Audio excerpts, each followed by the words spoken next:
Mesdames et messieurs, bonsoir et bienvenue à votre émission Au-delà de l'écorce. Aujourd'hui, nous recevons pour vous Dozo Nakama Byakuse Drabo pour nous parler de la spiritualité du Dozo ou le Donsoya. Dozo Nakama Byakuse, bonjour et bienvenue à vous sur ce plateau de BF1 à notre émission sur la spiritualité au-delà de l'écorce.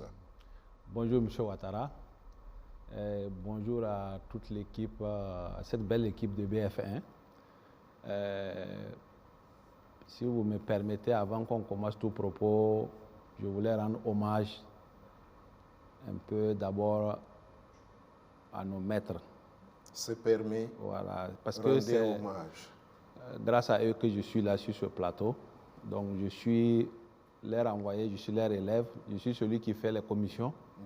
Voilà, rendre hommage aussi à nos FDS, et ceux qui sont tombés, ceux aussi qui sont toujours au front, parce que c'est grâce à eux aussi qu'on peut être aujourd'hui assis en train de faire cette émission-là. Tout à fait. Et rendre hommage aussi aux autorités de notre pays, le Burkina Faso, et vraiment rendre hommage à toute la confrérie des Donzo, où qu'ils se trouvent, d'est en ouest, du nord au sud, du monde entier. Je bien dit les Donzo du monde entier. Donc, vraiment, les rendre hommage. Et tout ce qui va être dit sur ce plateau, s'il y a des erreurs, ça incombe à ma personne. Et les vérités, c'est ce que j'ai pu ramasser auprès des maîtres, auprès des anciens. Merci beaucoup. Merci à vous. Merci pour cet hommage. Nous participons à cet hommage, nous aussi, le mieux que nous pouvons. Alors, nous allons aujourd'hui découvrir le monde du Donzo avec vous, à travers le thème de la spiritualité du Donzo, donc, ou le Donsoya. Alors, Monsieur Byakuse, Donzo Byakuse, oui. Qu'est-ce qu'un Donzo? Qu'est-ce que ça veut dire? Ok. D'accord. Monsieur Ouattara, merci beaucoup pour vraiment cette question très pertinente. Il faut dire que d'abord le Donzo, il est un citoyen d'abord de sa communauté. D'accord. Avant d'être Donzo, c'est un être humain, c'est un homme de sa communauté. Et le Donzo, parce que les gens utilisent, il y a beaucoup de termes qu'on dit, il y en a qui disent Donzo, sinon le terme c'est Donso. Donso. Voilà, rentre à la maison. D'accord. Donso.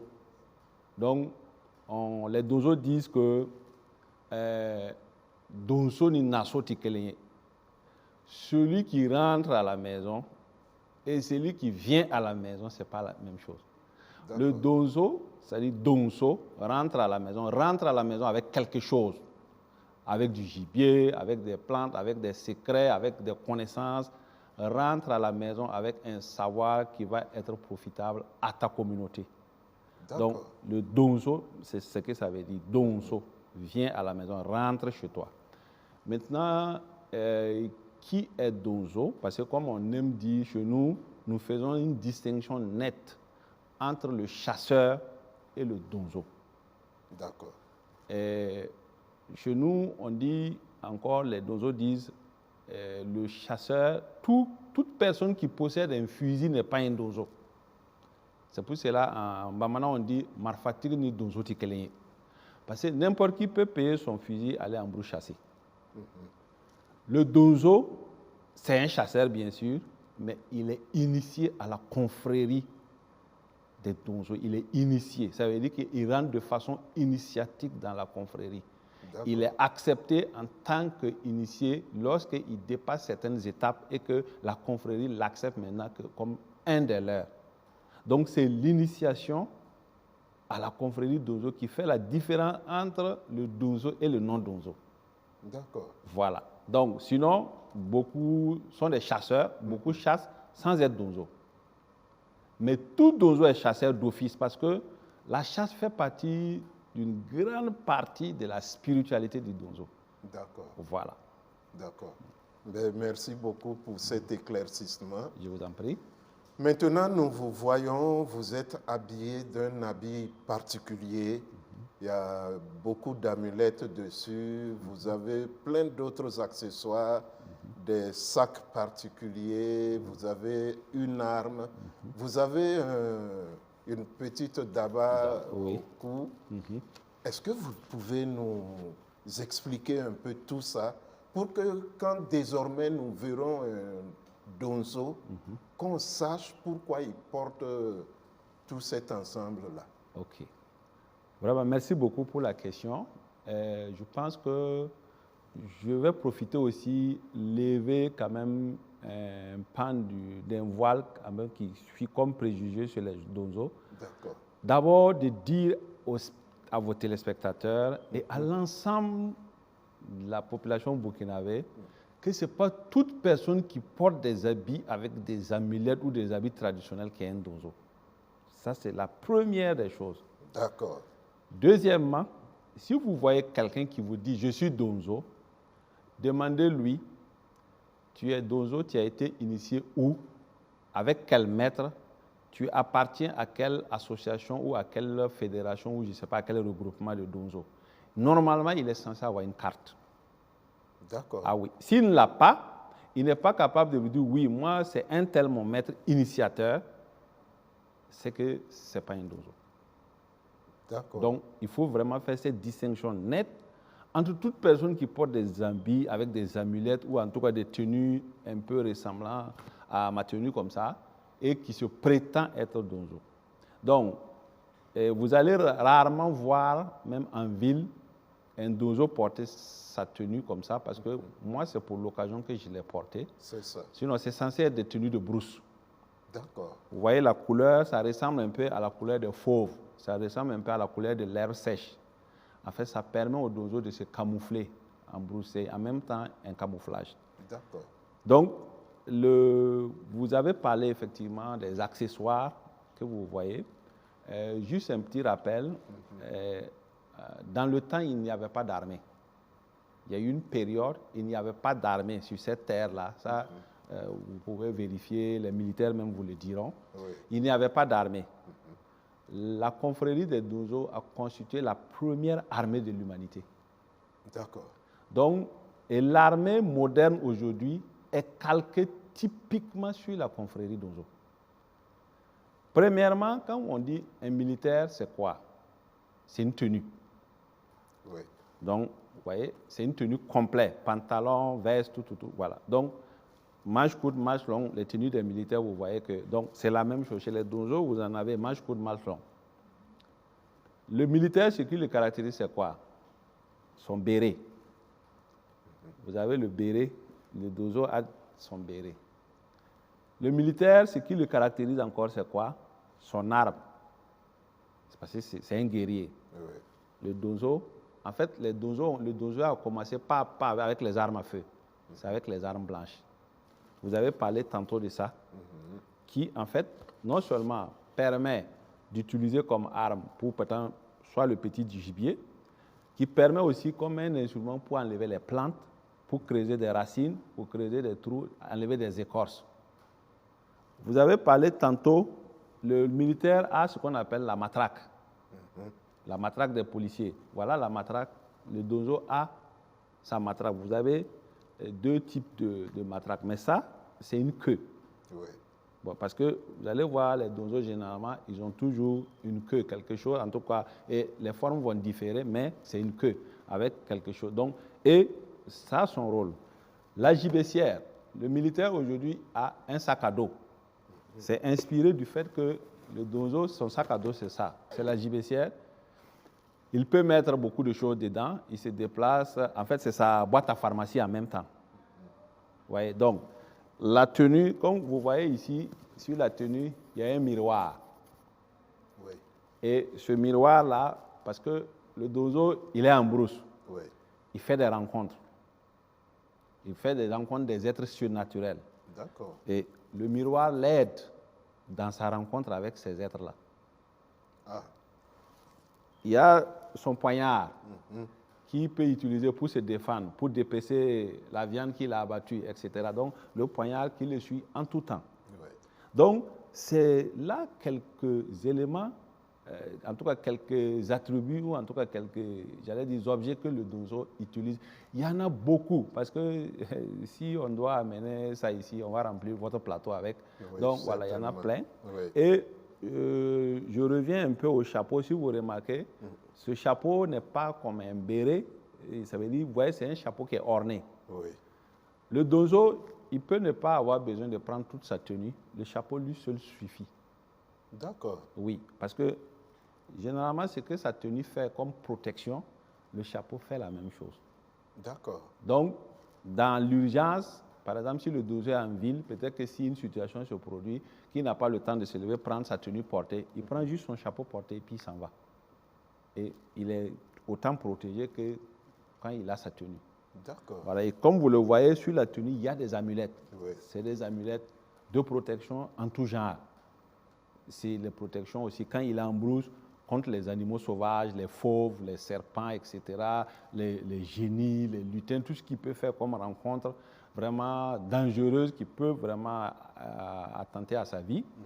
Et aussi, c'est des protections contre la sorcellerie, la méchanceté, le mauvais œil, etc. Il y a plein de choses qui sont dans les amulettes. Ça veut dire que vous allez voir certaines tenues des maîtres où il y a peut-être, j'allais dire peut-être 1000, 2000, 3000 amulettes dessus parce que c'est tellement chargé. Donc, chaque amulette peut avoir plusieurs fonctions, plusieurs pouvoirs là-dedans. Donc, c'est tout ça qui fait un peu les accoutrements du Donzo. Et je fais une précision sur ça. Et comme vous le voyez, c'est les accoutrements aussi qui ont leurs exigences. Donc, ça fait que la ville ne se prête pas trop à ce qu'on porte ça tout le temps. Donc, le Donzo, normalement, il le porte pour aller soit en brousse, il le porte pour aller aux rencontres entre confrères, voilà. Et il peut le porter aussi pour aller à des cérémonies ou en tout cas à des rencontres où on demande à ce que l'identité de Donzo soit mise en avant comme actuellement. D'accord. Voilà. Donc, voilà un peu quelques informations qu'on pouvait apporter aux éléments que vous voyez. Très bien. Un petit élément d'information encore, parce que vous avez parlé du miroir et des esprits invisibles. Si ce n'est pas un secret, ça fonctionne comment un peu? Moi, tout de suite, ça a incité ma curiosité. Ah bon, le miroir, est-ce que vous voulez bien en parler un peu? Ok, bon, en fait, ce que je peux vous dire sur la question du miroir, et même en fait de façon générale sur les êtres surnaturels, bon, les êtres qu'on dit surnaturels parce que l'être humain, quand il ne comprend pas quelque chose, il va le nommer, j'allais dire, de façon un peu caricaturale. C'est ça. Nous, on ne dit pas des êtres surnaturels. C'est ceux qui habitent, par exemple, la brousse, c'est ceux qui habitent d'autres univers parallèles que nous n'avons pas accès avec nos organes de sens. C'est ça. Et depuis les origines de la confrérie des Donzo, les Donzo et les êtres surnaturels, comme on dit, les génies, les lutins, ont toujours cohabité. D'accord. Les Donzo les ont toujours rencontrés. Il y a eu des rencontres heureuses, il y a eu des rencontres malheureuses. Mais le bilan qu'on peut faire de ces rencontres, c'est qu'il y a beaucoup de choses que la confrérie a aujourd'hui. Ce sont ces êtres-là aussi qui nous les ont apportés. D'accord. Donc, il y a eu des échanges, il y a eu des cadeaux, il y a eu des dons. Et comme on dit oui, les Donzo sont réputés avoir des pouvoirs, etc. Une des origines de ce pouvoir-là aussi vient de ces êtres-là. D'accord. Qui, du Donzo, de par son comportement en brousse, de par un certain nombre de valeurs qu'ils voient au Donzo, qu'ils sont amenés à créer. Il y a eu des amitiés qui ont été créées et finalement, il y a eu des partages. Parce qu'on va peut-être parler de ça un peu plus tard. Dans la confrérie des Donzo, c'est le partage. D'accord. Voilà, les Donzo partagent beaucoup entre eux.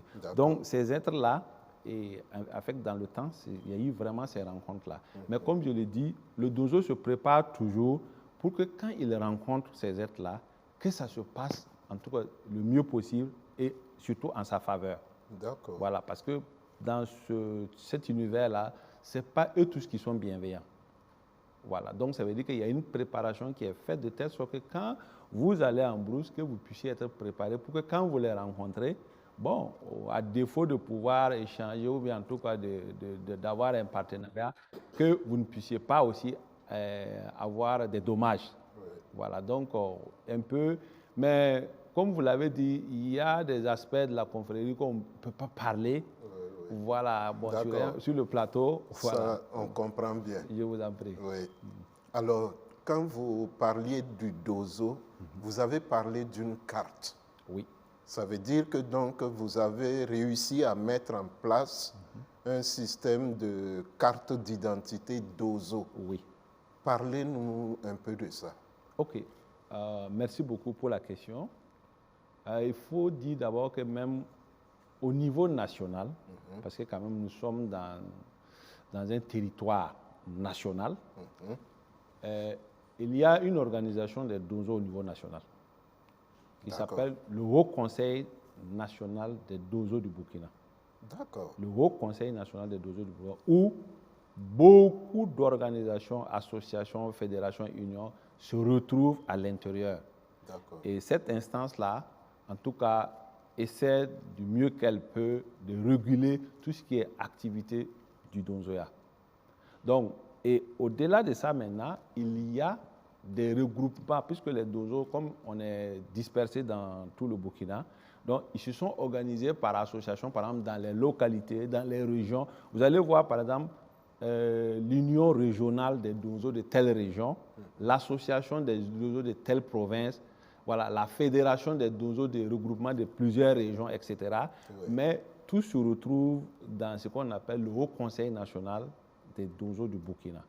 Et les associations et les fédérations, les unions, étant, puisque c'est des associations reconnues par l'État, avec un récépissé reconnu, ils ont des cartes. Donc, où que vous rentrez, vous avez une carte. Voilà. Et c'est cette carte qui permet de dire que oui, sur votre carte, par exemple, c'est mis votre date de naissance, l'année où on vous a initié, le maître qui vous a initié, le type d'arme que vous avez, parce que c'est des choses que vous devez déclarer auprès des autorités, le type d'arme que vous avez, etc. Donc, ça veut dire que cette carte permet de savoir si vous êtes Donzo ou pas. D'accord. Voilà.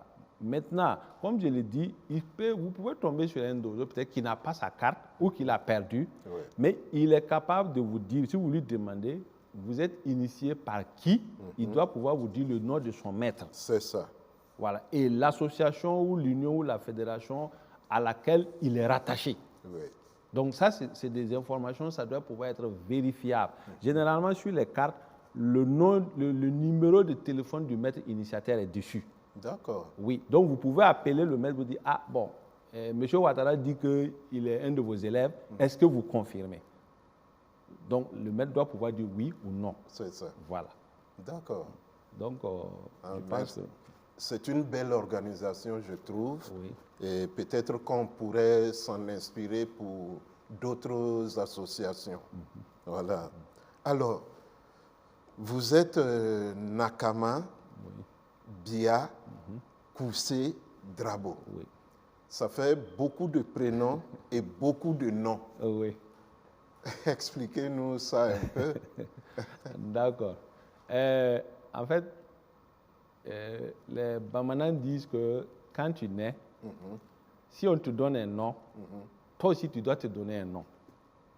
D'accord. Oui, parce que si tu veux que les gens se souviennent de toi, tu veux peut-être marquer ton temps, tu veux peut-être laisser des choses à la postérité, c'est aussi, il faut avoir un nom. Et le nom Nakama, Nankama, en Djoula, ça veut dire il est venu pour ça. C'est ça. Anana Alekama, Anana Okama. Sa raison d'être. Sa raison, voilà, Nakama. D'accord. Et ce nom, moi, je l'ai pris quand je suis rentré dans la confrérie. D'accord. Quand on m'a initié, parce qu'à mon initiation, on m'a demandé qu'est-ce que tu désires, quel est ton vœu en t'initiant.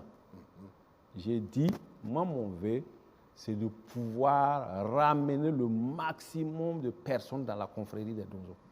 D'accord. Ça, c'est le vœu que j'avais émis en m'initiant. Et c'est là que mon maître m'a dit que, donc toi, tu es celui que la confrérie attendait. Donc ta venue là, c'est pour ça. D'accord. Il n'en a au Kama. C'est ça. Donc quand il a parlé comme moi, j'ai pris ce nom-là, j'ai dit, ok, désormais, je vais ajouter à mon nom Nankama, qui veut dire je suis venu pour ça. Ouais. Et je me considère comme un prêcheur, si on peut se permettre, ou en tout cas un messager, quelqu'un aussi qui est venu pour prêcher le retour à la tradition. D'accord. Donc, par une des voix authentiques qu'on connaît, qui est la voix du Donzoya. D'accord. Donc, voilà. Maintenant, vous avez le nom Bia. Bia, c'est un prénom Samo, c'est premier fils. Parce que vous voyez, il y a beaucoup de communautés africaines où les noms des enfants sont classés. Premier, deuxième, troisième, dans beaucoup de communautés, c'est comme ça. Chez les Samo, c'est la même chose. Donc, moi, je suis le premier fils, l'aîné de ma famille. Bia. Voilà, donc c'est là le nom Bia. D'accord. Mais il se trouvait que j'ai un nom colonial, qui est Ismaël, D'accord. mais que je ne mets pas sur mes papiers, que je ne le reconnais pas. Je m'excuse auprès de mes parents parce que, bon, c'est vrai que c'est à la naissance, on m'a donné ça aussi, mais je m'excuse beaucoup auprès de mes mais sinon, je ne le reconnais pas. Ça ne veut rien dire pour moi. Oui. Comme mon papa Mélégué Traoré aussi, qui dit que, bon, à un moment, on a essayé de lui donner un nom colonial. Oui. Donc, moi, ce nom-là, je ne le reconnais pas. Donc, je l'ai enlevé. Je suis même allé à la justice pour qu'on l'enlève. D'accord. Et ça a marché? Non, la justice dit qu'on ne peut pas enlever Ouais. un nom. On peut ajouter, mais on ne peut pas enlever. D'accord. Donc, bon, je n'ai pas pu enlever, sinon je voulais qu'on enlève ce nom-là totalement et que je reste vraiment dans mon authenticité d'Africain. Oui. Voilà. Donc, Koussé, Drabo, c'est deux noms de famille. Ça, c'est lié à notre histoire de famille. Oui. Parce que nous sommes des Koussé et Drabo, nous sommes des Drabo à l'origine. Nos grands-parents ont été enrôlés dans l'armée quand ils étaient, par exemple, dans un autre village qui est à côté, qui est un village allié à notre village, qui ont pris le nom Koussé là-bas, ils sont rentrés dans l'armée avec. Le nom a continué, il y a eu des changements, il y a des hommes qui ont tenté de changer, etc. Donc, moi, pour rester fidèle à mes deux origines, j'ai gardé Koussé et Drabo. Parce que, voilà, notre histoire se retrouve dans les deux noms de famille. D'accord. C'est comme vous prenez, par exemple, Kizerbo. Oui. Voilà, c'est le nom de famille Ki et Zerbo. C'est Donc, ça veut dire que c'est voilà, des gens qui se retrouvent dans une histoire de famille des Ki et des Zerbo. Voilà, donc c'est un peu ça la spécificité un peu du nom. D'accord. Merci beaucoup, Monsieur Nakama. Oh, ça fait Je plaisir. dirais Dozo Nakama. Oui. Alors, vous êtes doctorant Oui, en géomancie. oui. Vous êtes Tontigi, c'est-à-dire président de l'association Faso Kurumde, et vous travaillez à Handicap International. Oui. Toutes ces fonctions-là, est-ce que ça se concilie bien facilement? Il n'y a pas de difficulté? Vous arrivez à tout assumer normalement? Ok. Ben, merci beaucoup. Merci vraiment pour ces questions. Il faut dire que c'est un processus. Ça a été un processus et le processus continue. Oui. Voilà. En fait, moi, je suis psychologue de formation. Psychologue? Oui. D'accord. Donc, j'ai commencé avec la psychologie à l'université Joseph Kizerbo ici. Donc, je profite de rendre hommage à tous mes professeurs vraiment qui m'ont donné le savoir. Et à un moment, j'ai évolué. Étant à Joseph Kizerbo, j'ai fait aussi communication. Parce que j'ai un master en communication, un master en psychologie. Oui. Et entre-temps, je m'étais expatrié, j'étais allé au Canada. D'accord. Voilà. Donc là-bas aussi, je suis allé, j'ai étudié, j'ai fait un DSS en ergonomie et santé sécurité au travail. D'accord. Je suis revenu et à mon retour, avec la situation socio-politique de notre pays, il y avait vraiment un besoin d'accompagnement psychologique comment on appelle ça, des populations déplacées, et puis même dans certaines zones. Oui. Donc, au niveau de certaines organisations humanitaires, il y avait le besoin. Donc, j'ai été recruté par la Croix-Rouge d'abord. D'accord. Voilà, où j'ai fait 2 ans là-bas en tant que psychologue. D'accord. Et après ça, c'était dans un projet. Après ça, handicap international que vous dites là, maintenant on dit humanité et inclusion. D'accord. Voilà, humanité et inclusion aussi m'a recruté aussi là-bas comme psychologue, donc c'est toujours le même travail, voilà, d'assistance psychologique. Ouais. Donc, vous avez parlé de la géomancie, parce que la géomancie est un outil et un instrument du Donzo. D'accord. Voilà, c'est en tant que Donzo que moi aussi j'ai été initié à la géomancie par mes maîtres. Voilà, je suis toujours élève géomancien. Parce que comme j'aime le dire, je ne suis pas géomancien, mes maîtres sont là, je suis toujours élève géomancien. D'accord. Mais comme, en fait, vous voyez qu'il y a beaucoup de nos savoirs, les gens, nous-mêmes, nous ne savons pas que c'est scientifique. Oui. Nous croyons que non, ça c'est des trucs d'Africains, c'est-à-dire, on ne cherche pas à comprendre est-ce qu'il y a une base ou un fond scientifique. C'est ça. Et je peux vous le dire, la géomancie, d'abord, c'est mathématique. D'accord. La géomancie s'enseigne. Oui. Quelqu'un peut apprendre la géomancie. Donc d'abord, il faut que les gens sachent ça. Oui. Il y a une base mathématique. C'est ça. Donc, et aujourd'hui, l'informatique, c'est grâce à la géomancie africaine que l'informatique a été créée. Ah oui. Parce que le langage binaire, l'algèbre de Boole qu'on dit, les fractales, c'est dans la géomancie. Ça, moi, je défie quiconque, que ce soit les informaticiens, les mathématiciens, on peut avoir un débat sur ce plateau. Oui. Je vais les prouver par A plus B que le langage binaire, là, c'est dans la géomancie. J'ai eu à faire cette démonstration-là, d'abord devant un de mes professeurs qui m'avait dit que non, que la géomancie ne répond pas à une logique, que c'est des trucs d'Africains. Et c'était dans notre... on était en classe, et je lui ai dit de me donner 30 minutes. 30 minutes, j'ai fait la démonstration, et lui-même, il dit que oui. Ah oui. Et j'ai eu à faire j'ai participé à un colloque sur les savoirs endogènes, où j'ai fait une communication sur la géomancie. Et c'est là que le professeur Vincent Ouattara m'a détecté. Il m'a dit non, bon, on a discuté, il m'a dit, ah bon, vous voyez que ce que vous êtes venu nous en parler, je pense que ça peut être mis dans le domaine académique. Tout à fait. Voilà. Donc, effectivement, dans les échanges, et finalement, moi, j'ai dit, OK, si c'est ça, bon, je suis déjà à niveau master. Si vous m'autorisez que je puisse faire un doctorat, où je vais aller directement sur la géomancie. D'accord. Il m'a dit, OK, il n'y a pas de problème. Mais lui-même, il m'a dit, OK, bon, lui, actuellement, d'ici là, lui, il va aller à la retraite. Mais il a son collègue, le professeur Georges Sawadogo. Il dit, ah, bon, je vais discuter avec lui. Si lui, il veut te prendre comme son étudiant, moi, je serai D'accord. co-directeur. Et effectivement, c'est comme ça que ça s'est passé. Et j'ai déposé mon dossier qu'ils ont accepté. Vraiment, je les remercie beaucoup parce que déjà, ils m'ont beaucoup accompagné, même déjà pour que je puisse rédiger mon projet de thèse, donc, et pouvoir le déposer. Ça a été accepté. Donc, actuellement, je suis effectivement doctorant et je travaille sur la géomancie africaine dans ses aspects divinatoires, thérapeutiques et culturels. Donc, ça veut dire c'est la divination, la voyance, et les aspects culturels même de la géomancie. Il y a quoi? Et aussi les aspects thérapeutiques, parce qu'on soigne avec la géomancie. Tout à fait. Oui, on fait un diagnostic. La géomancie, en fait, c'est un scanner. D'accord.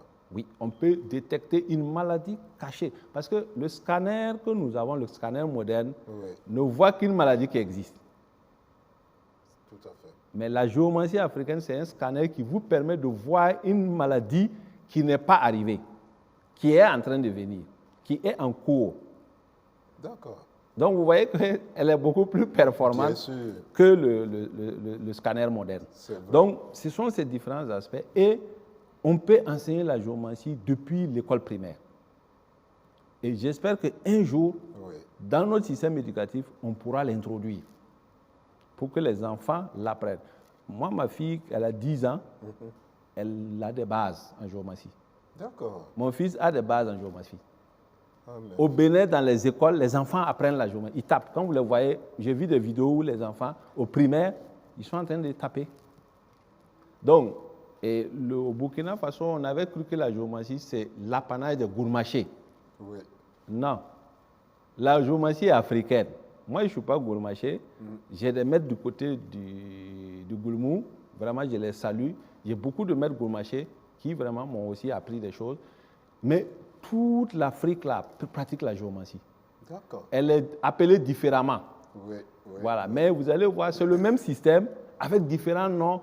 Voilà. Ou bien sûr, en fonction des aires culturelles, elle est, je veux dire, on va dire oui, telle situation par rapport à l'ère culturelle d'ici là, ça répond à ça, etc. Donc sinon, c'est la même base. D'accord. Voilà. Elle est unique en Afrique. D'accord. Et que ce soit les Arabes, les Européens, tout le monde entier a pris la divination avec l'Afrique. Et ça, c'est depuis l'Égypte antique. Parce que la géomancie, c'est depuis l'Égypte antique qu'elle est là. C'est ça. Voilà. Donc, elle est vraiment très ancienne. Donc, c'est ça qui fait que, vous voyez, comme je dis, c'est un processus. Donc, j'arrive à concilier un peu tout ça, bien sûr, avec ma vie de famille. Je suis un père de famille, je suis un époux. Voilà, j'ai 4 enfants. Je suis aussi d'une famille, j'ai des oncles, des tantes, etc. Donc, j'essaie vraiment de ne pas, je veux dire, d'avoir, en tout cas, chaque parcelle pour les différentes dimensions de ma vie. Et puis bon, mais je me dis que pour les études, à partir d'un certain niveau, ça devient facile. Tout à fait. Voilà. Tout Et à fait. aussi, il faut étudier dans le domaine que vous aimez. Voilà. Moi, j'ai toujours étudié. Je peux dire que depuis que je suis rentré à l'école jusqu'à actuellement, je suis étudiant. D'accord. Voilà, je suis en train de finir un master. Oui. Et si je finis ça, ça veut dire que 2025, là, je suis assis sur les bancs encore en tant que doctorant. Donc, depuis que j'ai quitté l'université, je suis reparti à l'université plusieurs fois. Mais c'est la passion du savoir, étudier dans le domaine que nous voulons, que nous aimons. D'accord. Vous n'aurez pas l'impression d'étudier. Vous aurez l'impression de vous amuser. Oui, Voilà. tout à fait. Mais merci beaucoup. Je vous en Nous prie. vous souhaitons bonne chance Merci. et bonne réussite dans vos recherches autour de votre thèse. Merci beaucoup. Voilà. Merci. Et donc, nous vous connaissons beaucoup mieux OK. en tant que Dozo Nakama. Et finalement, alors, nous connaissons vos accoutrements. Le Dozoya consiste en quoi? OK. Le dozoya même. Le Dozoya même. La spiritualité Du Dozo. OK. Merci beaucoup, M. Ouattara. Je disais tantôt que le chasseur et le dozo, ce n'est pas pareil. Oui, Le chasseur, c'est celui qui a un fusil. Il va en brousse, il chasse. c'est ça. Il chasse selon son bon vouloir. C'est-à-dire, il peut tuer comme il veut. Oui, Le dozo, d'abord, vous ne devenez pas dozo par hasard. Parce que dans la confrérie des dozos, si vous avez eu un ancêtre, quelqu'un dans votre lignée qui a été dozo, ou en tout cas qui a été chasseur, d'accord. ce truc-là ne quitte jamais la famille. D'accord. Ça peut sauter des générations. Mais vous allez voir que votre arrière-petit-fils, à un moment, il va rentrer dans la confrérie. D'accord. Voilà. Donc, ça veut dire que, parce que dans le temps, c'est les dozos qui constituaient l'armée pour les villages. C'est ça. C'est les dozos qui constituaient l'armée pour les chefs, les rois. Donc, le dozoya, ça veut dire que quelqu'un, d'abord, c'est une confrérie initiatique. D'accord. Et parfois, il y en a qui vont dire que c'est de type maçonnique. Mais nous nous reconnaissons en rien dans les loges. On ne se reconnaît pas dans ça. Le dozoya, d'abord, c'est volontairement que quelqu'un décide de devenir dozo. Ce n'est pas parce que je suis né dans une famille de dozo. Mon papa était dozo, mon grand-père était dozo, mon grand-père était... Non. D'accord. Ce n'est pas une histoire de famille. D'abord, ça, je tiens à préciser ça.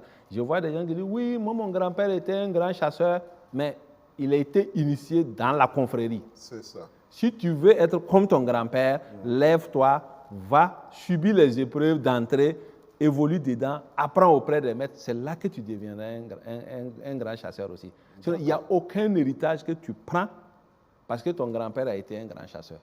D'accord. Donc, c'est volontairement que la personne se lève. Et normalement, à partir de 7 ans, toute personne peut s'initier à partir de 7 ans. D'accord. Donc, vous vous levez, vous allez voir dans la localité où vous êtes, s'il y a un maître d'ozo, vous l'approchez. Vous allez dire, ah, maître, moi, je veux devenir d'ozo. Il va vous dire, ok. Il va vous prendre, il va vous observer pendant un temps. Il va vous observer. Et chaque fois qu'il a des trucs à faire, il va vous appeler. Parfois, même quand il va aller en brousse, il vous appelle. Parce que comme on dit, aller en brousse, ce n'est pas pour les dozos seulement. Tout le monde va en brousse. Voilà. Donc, il y a des fois, il va vous commissionner, des trucs comme ça. Chaque fois qu'il a des trucs, il a des travaux à la maison, etc. Et tout ça, c'est dans ça qu'il est en train de vous observer, de vous analyser, voir, vous allez être quel type de donzo. Et parallèlement, il parle de ça aux membres de la confrérie, aux maîtres. Il dit, ah, j'ai un aspirant qui est venu me voir, il souhaite rejoindre la confrérie. Là-bas aussi, on va dire, ok, ils vont déclencher une enquête. Commencer à voir comment il est dans le village, est-ce que c'est quelqu'un de correct. C'est-à-dire, on va vraiment enquêter sur lui, on va l'observer un temps. Oui. Donc, au bout d'un temps, quand le maître se rend compte que oui, il est prêt, c'est lui qui va maintenant introduire sa candidature auprès des maîtres. D'accord. Pour dire, ah bon, comme il y a la séance d'initiation, par exemple, qui vient dans, je ne sais pas, 2 mois, 3 mois, mon élève, là, en tout cas, je juge que maintenant, il est prêt. Donc, je souhaiterais demander votre autorisation qu'il puisse venir s'initier. D'accord. Donc, en ce moment, le maître va préparer avec lui tout ce qu'il faut. Bon, en fait, quand on dit l'initiation, ça ne demande pas beaucoup de choses. Mais c'est le processus avant ça. Donc, une fois que vous venez, que vous êtes accepté, parce que le problème, il faut le dire, il faut être accepté. Parce que les dozos sont autour d'une seule chose qui est l'hôtel. Nous avons un hôtel où il y a nos génies titulaires dedans, que partout dans le monde entier, c'est la même chose. Ah bon? Oui. Les esprits là doivent accepter votre entrée. Et si les esprits acceptent, parce qu'il y a des gens qui sont venus pour s'initier, ça n'a pas donné. Oui. Il y avait des choses cachées. On les a dit, repartez, allez gérer ça d'abord, allez faire ça. Parce qu'il y a des choses, par exemple, chez les dozos. Le dozo, par exemple, ne se lève pas. Si sa maman est vivante là, il ne se lève pas à aller s'initier sans dire à sa maman. D'accord. Parce que si la maman dit non, ou bien la maman n'est pas au courant, quand vous venez pour vous initier, on saura. D'accord. Donc, quand cette étape est passée, vous êtes admis, il y a l'enseignement qui commence maintenant. C'est ça. L'enseignement initiatique, c'est-à-dire l'enseignement ésotérique fermé. Et on vous enseigne un certain nombre de choses, de la vie, de la brousse, des animaux, de la nature, etc. etc. D'accord. Qui fait que dans la société où vous vivez, on doit pouvoir dire oui, lui là, il n'est pas comme les autres. Mais de façon positive. Oui. Et donc, parce qu'il y a certaines valeurs que vous incarnez et qui va faire que la société a confiance en vous. Oui. Là où vous êtes, quand il y a des difficultés, les gens vont venir vous voir. Quand quelqu'un est malade, les gens vont venir vous voir. Vous voyez? Donc, ça veut dire que vous serez sollicité beaucoup dans votre communauté, mais c'est parce que vous incarnez certaines valeurs de droiture, d'intégrité, d'humilité, etc., etc. Donc, et votre enseignement va continuer tout le long de votre vie, jusqu'à votre mort, vous allez continuer d'être enseigné. Et vous allez continuer aussi d'enseigner. Oui. Maintenant, de façon schématique, comment est structurée l'organisation? Le dozoa, c'est structuré comment? Oui. Et vraiment de façon schématique, en haut, au haut niveau là, c'est Dieu. D'accord. Le dozo, que vous n'appelez pas Dieu. Non, on l'appelle, chacun l'appelle dans sa langue. Comme je dis, en Bamana, on va dire Dalimasa, Dambara, Dammari, Mangala, Matigi, les Moshi vont dire Wenam, les Samo vont dire Loro, je ne sais pas, il y en a qui vont dire Nyamie, Lagor, Nzambe. En fait, nous considérons que le top niveau, c'est Dieu. D'accord. Le dozo croit en Dieu. Le dozo, c'est un croyant. Parce que je tiens à préciser ça, parce qu'il y a des gens qui sont dans d'autres religions, Oui. en tout cas dans d'autres spiritualités, qui croient que les traditionalistes ne sont pas des croyants en Dieu, ou bien le dozo, ce n'est pas un croyant en Dieu. Non. Le haut niveau, c'est Dieu. D'accord. C'est vraiment, comme on dit, c'est le top. Oui. En bas, il y a, comment on appelle ça? Je parle de la structuration dozo. C'est ça.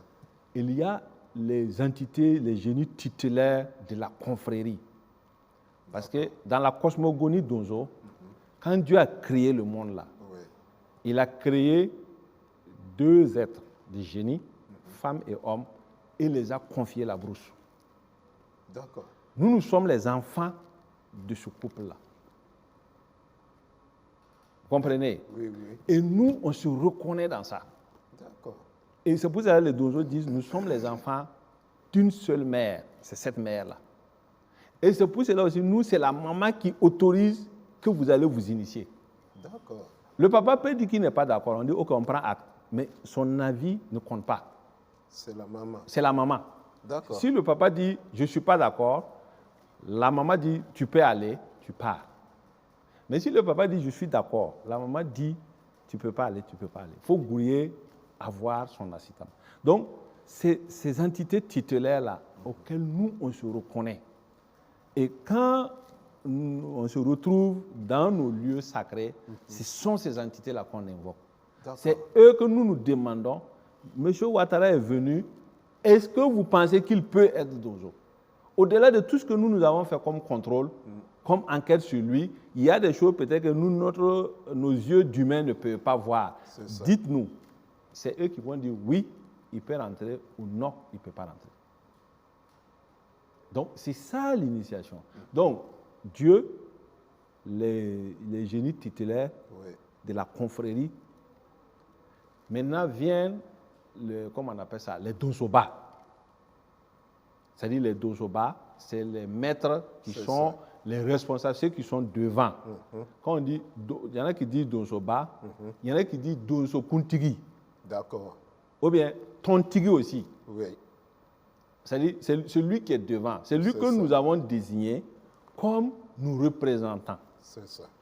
Mais le dozoba, je le précise encore, ce n'est pas forcément le plus intelligent, ce n'est pas forcément le plus grand chasseur, ce n'est pas forcément celui qui a le plus de pouvoir. Non, non, non. D'accord. C'est une concertation. Voilà. C'est de façon concertante vraiment qu'on désigne quelqu'un, on dit OK, tu vas être notre dozoba. Il y a des zones où le dozoba, là, il est jeune.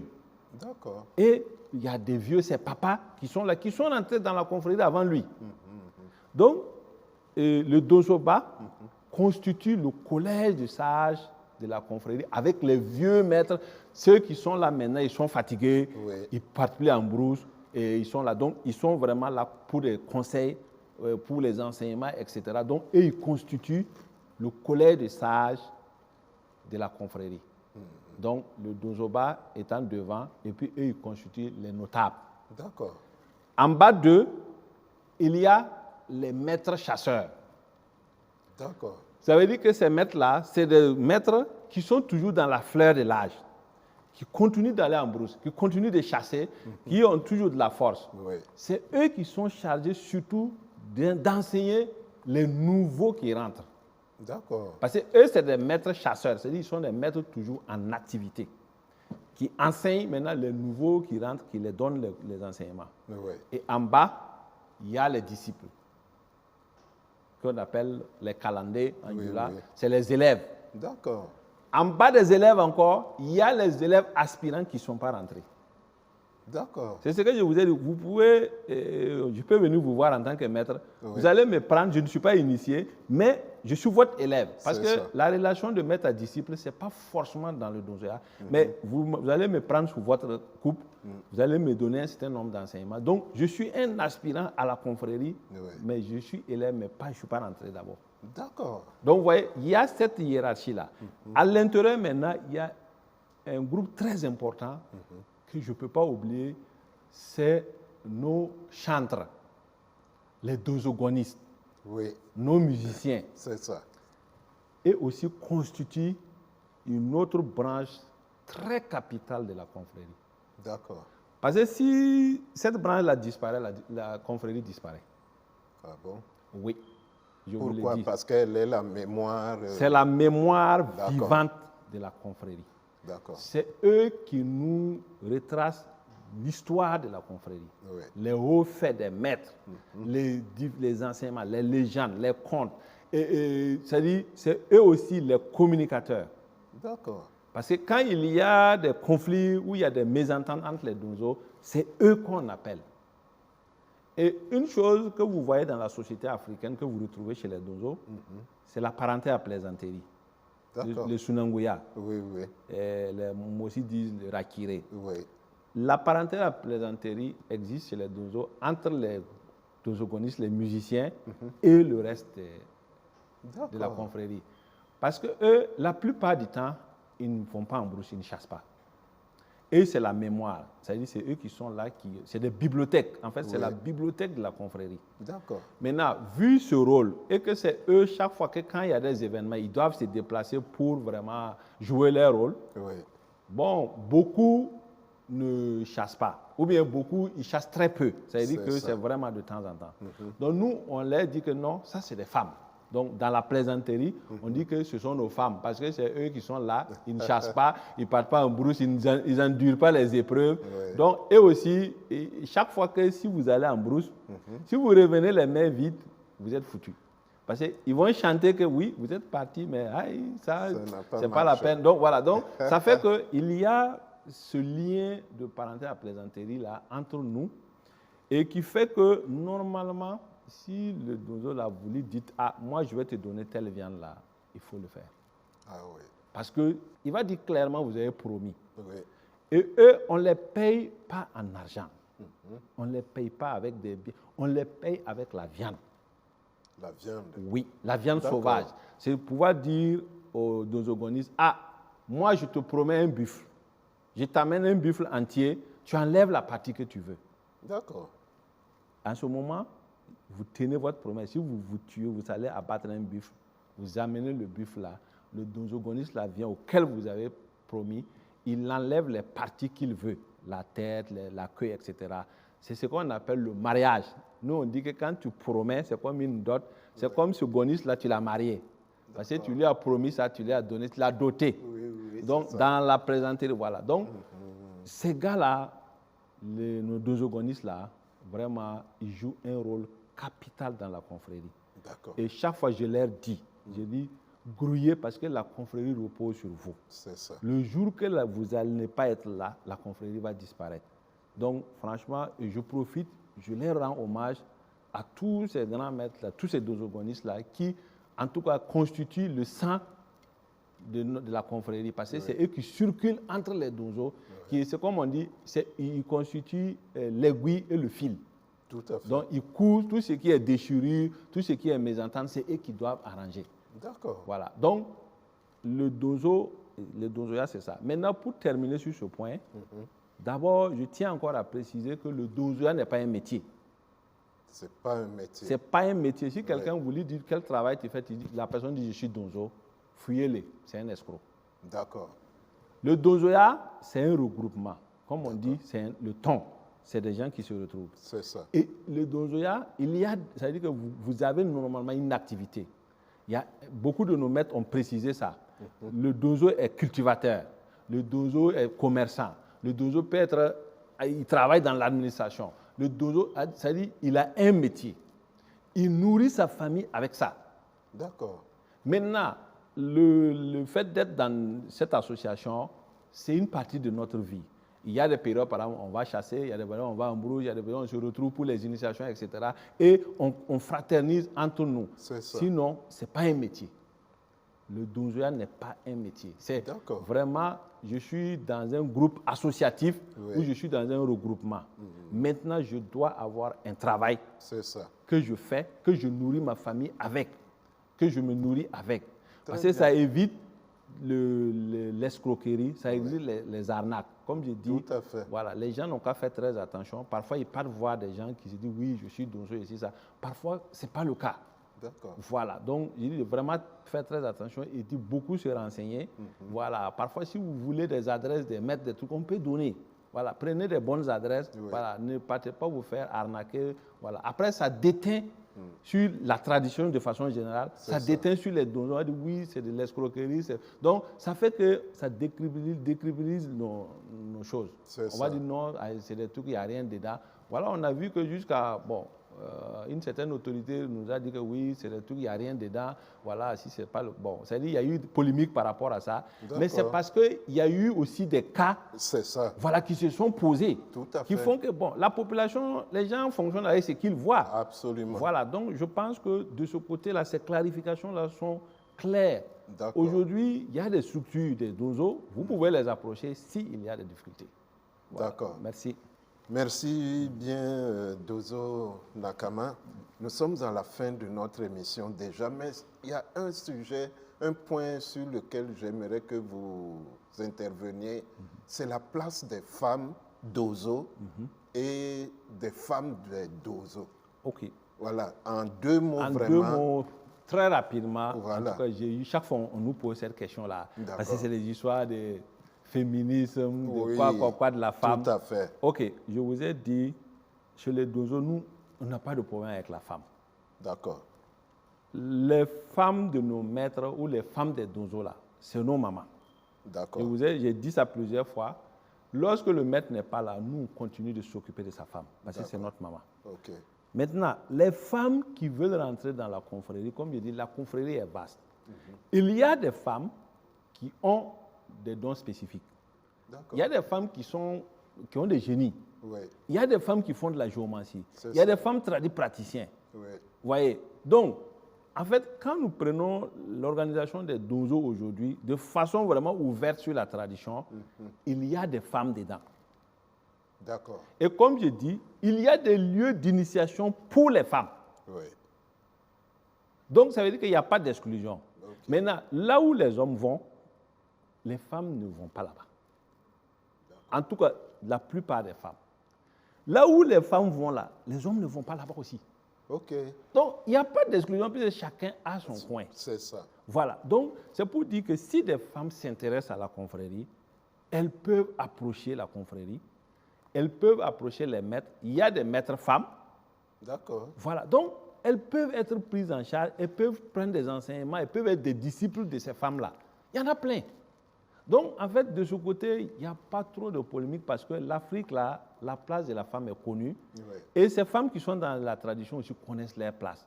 Donc, moi, je pense que j'invite mes sœurs, nos mamans, tout ceux qui s'intéressent à la tradition, là, de venir. C'est la place de la femme.